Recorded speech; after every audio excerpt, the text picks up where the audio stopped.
ಮಧ್ಯಮ ವರ್ಗದ ಜನರಿಗೆ ಬಂಪರ್ ಘೋಷಣೆ. 12 ಲಕ್ಷ ರೂಪಾಯಿ ತನಕ ಆದಾಯಕ್ಕೆ ಇನ್ನು ಮುಂದೆ ತೆರಿಗೆ ಇಲ್ಲ. ವೀಕ್ಷಕರೇ, ನಾನು ಕೇಶವ ಪ್ರಸಾದ್. 2025ರ ಕೇಂದ್ರ ಬಜೆಟ್ನಲ್ಲಿ ಹಣಕಾಸು ಸಚಿವೆ ನಿರ್ಮಲಾ ಸೀತಾರಾಮನ್ ಅವರು ಮಧ್ಯಮ ವರ್ಗದ ವೇತನದಾರರಿಗೆ ಸಿಹಿ ಸುದ್ದಿಯನ್ನು ನೀಡಿದ್ದಾರೆ. ವಾರ್ಷಿಕ 12 ಲಕ್ಷ ರೂಪಾಯಿ ತನಕ ಆದಾಯಕ್ಕೆ ಇನ್ನು ಮುಂದೆ ಆದಾಯ ತೆರಿಗೆಯನ್ನು ಕಟ್ಟಬೇಕಾದಂಥ ಪರಿಸ್ಥಿತಿ ಬರುವುದಿಲ್ಲ. ಹೊಸ ತೆರಿಗೆ ಪದ್ಧತಿಯಲ್ಲಿ ಇದು ಅನ್ವಯ ಆಗುತ್ತೆ. ಹಾಗಾದರೆ ಇದರ ವಿವರ ಏನು ಅನ್ನೋದನ್ನು ಇವತ್ತು ತಿಳಿಯೋಣ. ಮುಖ್ಯವಾಗಿ ವೇತನದಾರರಿಗೆ 12,75,000 ರೂಪಾಯಿ ತನಕ ಆದಾಯಕ್ಕೆ ಇನ್ನು ಮುಂದೆ ತೆರಿಗೆ ಬರದಂತೆ ನೋಡಿಕೊಳ್ಳಬಹುದು. ಇದು ಹೇಗೆ ಅಂತ ನೋಡೋಣ. ಹೊಸ ಆದಾಯ ತೆರಿಗೆಯ ಸ್ಲ್ಯಾಬನ್ನು ಕೇಂದ್ರ ಸಚಿವೆ ನಿರ್ಮಲಾ ಸೀತಾರಾಮನ್ ಅವರು ಇವತ್ತು ಘೋಷಿಸಿದ್ದಾರೆ. ಈ ಮೂಲಕ ಮಧ್ಯಮ ವರ್ಗದ ಜನರ ತೆರಿಗೆ ಹೊರೆಯನ್ನು ಕೇಂದ್ರ ಸರ್ಕಾರ ಇಳಿಸಿದೆ. ಇನ್ನು ಮುಂದಿನ ವಾರ ಹೊಸ ಆದಾಯ ತೆರಿಗೆ ವಿಧೇಯಕ ಕೂಡ ಮಂಡನೆ ಆಗಲಿದೆ. ಅದರಲ್ಲಿ ಮತ್ತಷ್ಟು ವಿವರಗಳು ಕೂಡ ತಿಳಿಯಲಿದೆ. ಮುಖ್ಯವಾಗಿ ಸರ್ಕಾರ ನೇರ ತೆರಿಗೆ ಪದ್ಧತಿಯನ್ನು ಮತ್ತಷ್ಟು ಸರಳ ಮತ್ತು ಸುಧಾರಣೆ ಮಾಡುವ ಉದ್ದೇಶದಿಂದ ಈ ಹೊಸ ವಿಧೇಯಕವನ್ನು ಮುಂದಿನ ವಾರ ತರ್ತಾ ಇದೆ. ಹೊಸ ತೆರಿಗೆ ದರದ ಶ್ರೇಣಿ ಇವತ್ತು ಏನು ಅನೌನ್ಸ್ ಮಾಡಿದ್ದಾರೆ ಅದನ್ನೊಮ್ಮೆ ನೋಡೋಣ. ನೋಡಿ, ಶೂನ್ಯದಿಂದ 4,30,000 ರೂಪಾಯಿ ತನಕ ಯಾವುದೇ ತೆರಿಗೆ ಇರಲ್ಲ. ಅಂದರೆ ತೆರಿಗೆ ವಿನಾಯಿತಿ, ಟ್ಯಾಕ್ಸ್ ಎಕ್ಸಂಪ್ಷನ್ ಇಲ್ಲಿರುತ್ತೆ. ಎರಡನೇದಾಗಿ 4 ಲಕ್ಷ ರೂಪಾಯಿಗಳಿಂದ 8 ಲಕ್ಷ ರೂಪಾಯಿ ತನಕ 5% ಟ್ಯಾಕ್ಸ್ ಇರುತ್ತೆ. ಮೂರನೇದಾಗಿ 8 ಲಕ್ಷ ರೂಪಾಯಿಗಳಿಂದ 12 ಲಕ್ಷ ರೂಪಾಯಿ ತನಕ 10% ಟ್ಯಾಕ್ಸ್ ಇರುತ್ತೆ. 12 ಲಕ್ಷ ರೂಪಾಯಿಗಳಿಂದ 16 ಲಕ್ಷ ರೂಪಾಯಿ ತನಕ 15% ಟ್ಯಾಕ್ಸ್ ಇರುತ್ತೆ. 16 ಲಕ್ಷ ರೂಪಾಯಿಗಳಿಂದ 20 ಲಕ್ಷ ರೂಪಾಯಿ ತನಕ 20% ಹಾಗೂ 20 ಲಕ್ಷ ರೂಪಾಯಿಗಳಿಂದ 24 ಲಕ್ಷ ರೂಪಾಯಿ ತನಕ 30% ಟ್ಯಾಕ್ಸನ್ನು ಕೊಡಬೇಕಾಗತ್ತೆ. ಈ ಹಿಂದಿನ ಟ್ಯಾಕ್ಸ್ ದರವನ್ನು ನೋಡಿದ್ರೆ ಇದರಲ್ಲಿ ಸಾಕಷ್ಟು ಕಡಿಮೆ ಮಾಡಿರುವುದನ್ನು ನೋಡ್ಬೋದು. ಹಾಗಾದರೆ 12,75,000 ರೂಪಾಯಿ ತನಕ ಏನಾಗುತ್ತೆ, ಹೇಗೆ ಕಡಿಮೆ ಆಗುತ್ತೆ, ತೆರಿಗೆಯನ್ನು ಯಾಕೆ ಕಟ್ಟಬೇಕಾಗಿ ಬರಲ್ಲ ಅನ್ನೋದನ್ನು ಕೂಡ ನಾನು ಮುಂದೆ ವಿವರಿಸ್ತೀನಿ. ಅದಕ್ಕಿಂತ ಮುಂಚೆ ಒಂದು ವಿವರವನ್ನು ನಾವು ತಿಳ್ಕೊಳ್ಬೇಕು. ತೆರಿಗೆ ಹೊರೆಯನ್ನು ಇಳಿಸಿದ ಪರಿಣಾಮ ಮಧ್ಯಮ ವರ್ಗದ ವೇತನದಾರರಿಗೆ ಏನಾಗುತ್ತೆ, ಅವರ ಕೈಯಲ್ಲಿ ಹಣ ಉಳಿಯುತ್ತೆ. ಇನ್ನು ಮುಂದೆ 12 ಲಕ್ಷ ರೂಪಾಯಿ ತನಕ ಆದಾಯ ಇರುವ ಮಧ್ಯಮ ವರ್ಗದ ವೇತನದಾರರು ಯಾವುದೇ ನೇರ ತೆರಿಗೆಯನ್ನು ಕಟ್ಟಬೇಕಾಗಿ ಬರಲ್ಲ.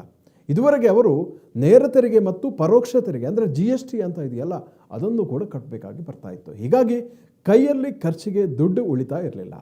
ಇದು ಕೇಂದ್ರ ಸರ್ಕಾರದ ಮಹತ್ವದ ತೆರಿಗೆದಾರ ಸ್ನೇಹಿ ಘೋಷಣೆ ಆಗಿದೆ ಅಂತಲೇ ತಜ್ಞರು ಹೇಳ್ತಾ ಇದ್ದಾರೆ.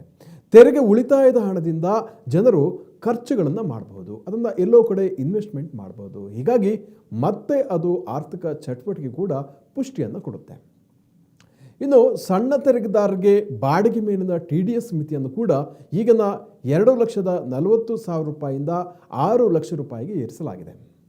ಹಿರಿಯ ನಾಗರಿಕರಿಗೆ ಡೆಪಾಸಿಟ್ಗಳ ಬಡ್ಡಿಗೆ ಸಂಬಂಧಪಟ್ಟ ಹಾಗೆ TDS ಮಿತಿಯನ್ನು ಈಗಿನ 50,000 ರೂಪಾಯಿಗಳಿಂದ 1 ಲಕ್ಷ ರೂಪಾಯಿಗೆ ಏರಿಸಲಾಗಿದೆ. ಅಂದರೆ 1 ಲಕ್ಷ ರೂಪಾಯಿ ತನಕ ಡೆಪಾಸಿಟ್ನಲ್ಲಿ ಬಡ್ಡಿ ಸಿಗುತ್ತಲ್ಲ, ಆ ಬಡ್ಡಿ ಆದಾಯಕ್ಕೆ ಇನ್ನು ಮುಂದೆ TDS ಕಟ್ಟಾಗಲ್ಲ.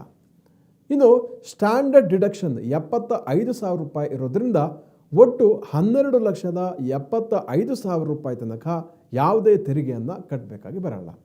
ಇನ್ನೂ ಹಲವು ತೆರಿಗೆ ವಿನಾಯಿತಿಗಳನ್ನು ಕೂಡ ಪ್ರಕಟಿಸಲಾಗಿದೆ. ಉದಾಹರಣೆಗೆ ಶಿಕ್ಷಣ ಸಾಲದ ಮೇಲಿನ 10 ಲಕ್ಷ ರೂಪಾಯಿ ತನಕದ ಸಾಲಕ್ಕೆ TCS ಅನ್ನು ಈ ಹಿಂದೆ ಇದನ್ನು ರದ್ದುಪಡಿಸಿದ್ದಾರೆ. ಬಜೆಟ್ನಿಂದ ಯಾವುದೆಲ್ಲ ಅಗ್ಗ ಆಗಲಿದೆ, ಯಾವುದೆಲ್ಲ ಚೀಪ್ ಆಗುತ್ತೆ ಅನ್ನುವಂಥ ಒಂದು ಕುತೂಹಲ ನಿಮ್ಮಲ್ಲಿ ಇರ್ಬೋದು. ಅದನ್ನು ನೋಡೋಣ. ನೋಡಿ, ಮೊಬೈಲ್ ಫೋನ್ ಬ್ಯಾಟ್ರಿ ಉತ್ಪಾದನೆಗೆ ಉತ್ತೇಜನ ನೀಡಲಾಗಿದ್ದು ಮೊಬೈಲ್ ಫೋನ್ ಅಗ್ಗ ಆಗಲಿದೆ. ಹಾಗೆಯೇ 36 ಲೈಫ್ ಸೇವಿಂಗ್ಸ್ ಔಷಧಗಳು ಕೂಡ ಅಗ್ಗ ಆಗುತ್ತೆ. EV ಬ್ಯಾಟ್ರಿಗೆ, ಎಲೆಕ್ಟ್ರಾನಿಕ್ ವೆಹಿಕಲ್ಗಳಲ್ಲಿ ಬಳಸುವಂತಹ ಬ್ಯಾಟ್ರಿಗಳ ದರ ಕೂಡ ಕಡಿಮೆ ಆಗುತ್ತೆ. ಇನ್ನು ಫ್ರೋಝನ್ ಫಿಶ್ ದರ ಅದು ಕೂಡ ಕಡಿಮೆ ಆಗುತ್ತೆ. ಹಾಗೆಯೇ LCD LED ಟಿವಿಗಳ ಓಪನ್ ಸಿಲ್ ದರ ಕೂಡ ಇಳಿಯಲಿದೆ. ಹೀಗಾಗಿ ಸಾಕಷ್ಟು ಒಂದು ತೆರಿಗೆ ಹೊರೆಯನ್ನು ಇಳಿಸಲಿಕ್ಕೆ ಕೇಂದ್ರ ಸರ್ಕಾರ ಇಲ್ಲಿ ಈ ಒಂದು ಆದ್ಯತೆ ನೀಡಿರುವುದನ್ನು ನಾವು ಗಮನಿಸ್ಬೋದು. ಹಾಗಂತ ನೋಡಿ, ಇಲ್ಲಿ ಏನಾಗುತ್ತೆ, ಆದಾಯ ತೆರಿಗೆ ಸ್ಲ್ಯಾಬ್ ಅದು 4 ಲಕ್ಷ ರೂಪಾಯಿಂದ ಶುರು ಆಗುತ್ತೆ. ಹಾಗಾದರೆ 12,75,000 ರೂಪಾಯಿ ತನಕ ಯಾವ ರೀತಿ ಆ ಒಂದು ಬೆನಿಫಿಟನ್ನು, ಅಂದರೆ ಟ್ಯಾಕ್ಸ್ ಇಲ್ಲದೆ ಹೇಗೆ ಮಾಡ್ಬೋದು ಅಂತ ನಿಮ್ಮಲ್ಲಿ ಪ್ರಶ್ನೆ ಬರ್ಬೋದು. ಇದಕ್ಕೆ ಹೊಸ ತೆರಿಗೆ ಪದ್ಧತಿಯನ್ನು ನೀವು ಇಲ್ಲಿ ಆಯ್ಕೆ ಮಾಡಿಕೊಳ್ಬೇಕಾಗತ್ತೆ. ಯಾಕಂದರೆ ಈ ಒಂದು ವಿನಾಯಿತಿ ಅಥವಾ ಈ ರೀತಿಯ ಒಂದು ಅನುಕೂಲ ನಿಮಗೆ ಸಿಗುವಂಥದ್ದು ಹೊಸ ತೆರಿಗೆ ಪದ್ಧತಿಯಲ್ಲಿ. ಹಾಗಾಗಿ ಇನ್ನು ಮುಂಬರುವ ದಿನಗಳಲ್ಲಿ ಹೊಸ ತೆರಿಗೆ ಪದ್ಧತಿ ಇದೆಯಲ್ವೇ ಅದು ಬಹಳ ಆಕರ್ಷಕ ಆಗ್ಬೋದು ಅನ್ನುವಂಥ ಎಲ್ಲ ಸಾಧ್ಯತೆಗಳು ಕಂಡುಬರುತ್ತೆ. ಅದೇ ರೀತಿ ಈ ಸ್ಟ್ಯಾಂಡರ್ಡ್ ಡಿಡಕ್ಷನ್ ಇರ್ಬೋದು, ಇತರ ವಿನಾಯಿತಿಗಳಿರ್ಬೋದು, ಅದನ್ನೆಲ್ಲವನ್ನು ಬಳಸಿಕೊಂಡು ಅಂದರೆ ಟ್ಯಾಕ್ಸ್ ರಿಬೇಟ್ ಇರ್ಬೋದು, ಇವುಗಳ ಎಲ್ಲದರ ಮೂಲಕ ಒಂದು ಕಡೆ ಟ್ಯಾಕ್ಸ್ ರಿಬೇಟ್ ಇರ್ಬೋದು, ಮತ್ತೊಂದು ಕಡೆ ಸ್ಟ್ಯಾಂಡರ್ಡ್ ಡಿಡಕ್ಷನ್ ಇರ್ಬೋದು, ಈ ಎಲ್ಲ ಅನುಕೂಲಗಳನ್ನು ಬಳಸಿಕೊಂಡು ಮಧ್ಯಮ ವರ್ಗದ ತೆರಿಗೆದಾರರು ವರ್ಷಕ್ಕೆ 12,75,000 ರೂಪಾಯಿ ತನಕ ಅವರ ಒಂದು ಆದಾಯಕ್ಕೆ, ವರಮಾನಕ್ಕೆ ಯಾವುದೇ ತೆರಿಗೆಯನ್ನು ಕಟ್ಟಬೇಕಾಗಿ ಬರಲ್ಲ.